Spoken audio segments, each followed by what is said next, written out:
ማይፈራ ቅጣቤት ጨለማ ሰብትያ ኮንዲሽን ነው ይላል ዝርያ ከህቡ ነው እንጂ ሙገታ ቅሬታ ከገዞ ወንድም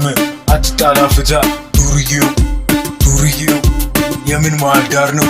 ፍቅር ብቻ ፍቅር የጋራ ነው አይደለም የብቻ ጀሞ ተረጋጋ አስቀመጠ ቆሻ ፍቅርን አንግሰው የምን ልዛቻ ዱርዬው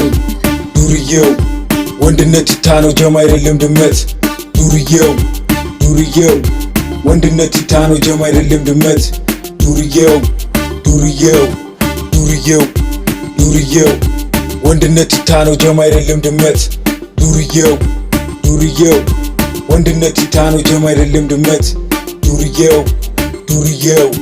መታሰሩ ታሰር ነገ ትፈታለ ክፉና ደጉንም ትለይበታለ ወንድ ልጅ ቢታሰር እንደ ጨዋ ማማ ትደነግጣለ ተፈቷል ሲሰማ አሁንም